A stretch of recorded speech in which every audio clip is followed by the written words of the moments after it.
Good morning, everyone. Before I begin my speech, I think it's important that all of you have a reference point relating to what I'm going to be speaking about. So if all of you will just close your eyes and think of something with me, get started. Imagine yourself anywhere but this room, in whatever company of friends and family, significant others, whatever you like. Just a neutral scene. Got it? Okay, now at some point you start thinking about the rest of your life. You start to think about finishing school and getting a real job. Maybe you already have a really nice job, but you just need a better job. Maybe you're thinking about getting a completely different field of job. At some point, relationships, again, pop into your head. Think about someone that you're engaged to now, or maybe that you have someone that you would like to be engaged to, but you don't know if they feel the same way. Maybe you're even married right now.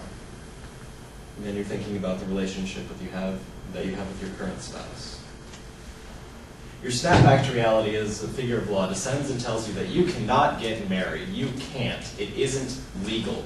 Whether you're engaged now or planning on putting it off for a few more years, it isn't even an option. Now, we'll call that little reference point that we just created the lives of millions of gays and lesbians across the United States.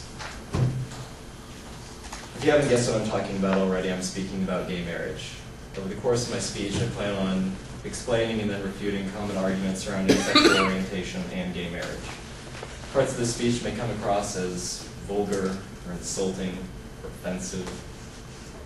And that's exactly how I intend them to come across. I hope each time it strikes a chord with you, and I hope it hurts a little. And if you're having trouble understanding my little standpoint here, just think back to that reference point we just created. The first argument that I would like to address is the being gay is a choice argument. People believe that people who are gay chose to be gay at one point and can choose to become again straight at whatever time they want. Really? Well,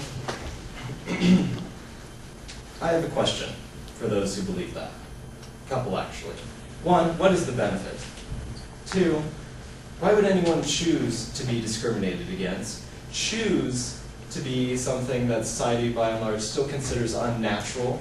Choose the added stress of not being able to tell anyone who you really are for fear of rejection. And lastly, choose to be something that excludes you from getting married. I have yet to find one person who can satisfactorily answer that question. But for those of you who don't like logic and prefer facts, here they are. Scientists now believe that being gay has to do with genes, as they've done identical twin studies and found that there is a 0.7 correlation between one twin being gay and the other twin being gay, which is much higher than if it were just siblings or if being gay had nothing to do with genes. They also believe that, at least in male homosexuals, being gay has to do with birth order. Unfortunately, they haven't been able to do enough studies on lesbians to find out if the same is true. Which scientists, you ask? You got me. I'll bite. The scientists at the American Psychological Association, the American Medical Association, the American Psychiatric Association, and the American Academy of Pediatrics, along with numerous others, all say that being gay is not a choice. It cannot be changed. Attempts at changing that are damaging, and it should not be treated as a mental disorder. Now, it's very easy for me to just type all that into a Word document and put it up on the .cam for you to agree with. But I think textbooks are a little bit harder to counterfeit, don't you? I have my psychology textbook here. And let's see here, page 472.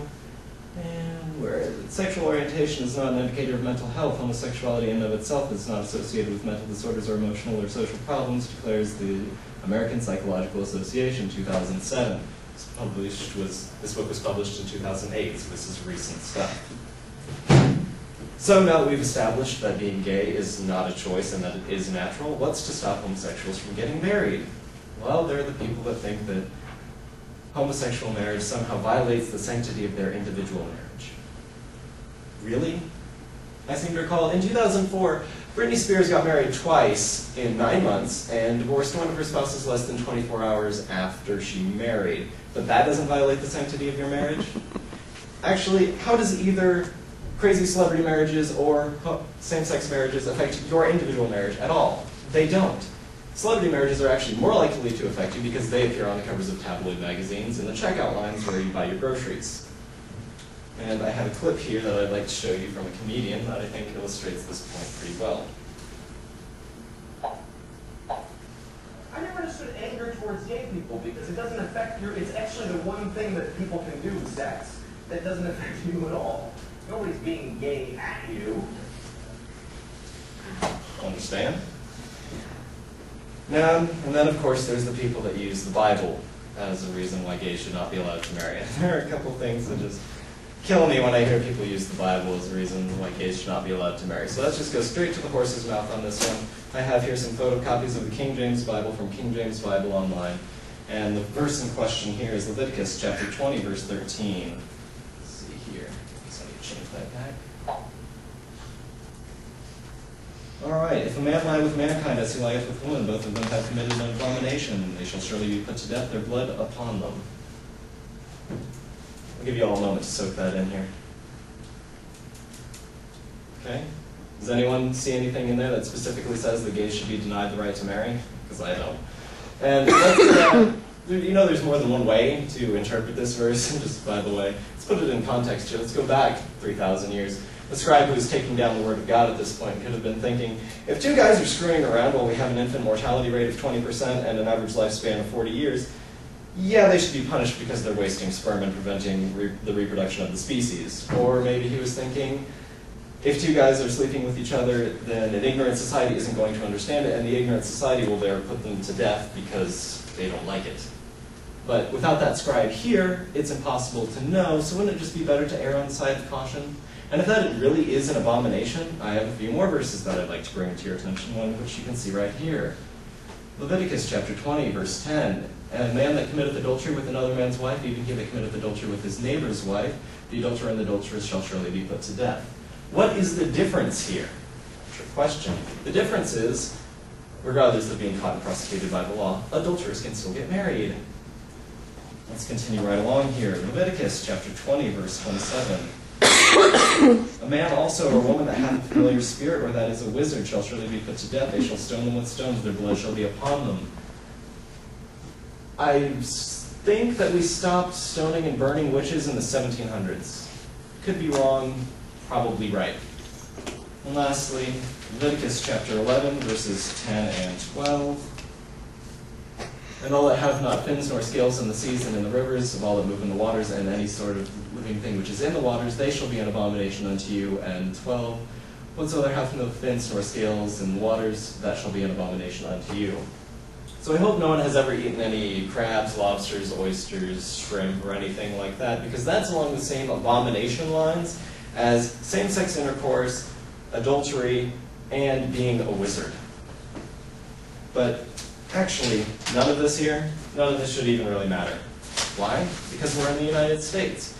We have that whole First Amendment rights thing and that separation of church and state that people seem to conveniently forget about sometimes. So hopefully you're starting to understand where I'm coming from on this, and maybe you even agree with me. So what can you do to help? Well, if you haven't blocked out every word of my speech since you found out what my topic is, you've already helped by becoming educated on the subject. Educate your friends, your family. Tell them what being gay actually means. Write letters to your congressmen and to your senators. Tell them that if adulterers can still get married, there's absolutely no reason why law-abiding, tax-paying gay citizens of the U.S. cannot. Thank you very much for your time.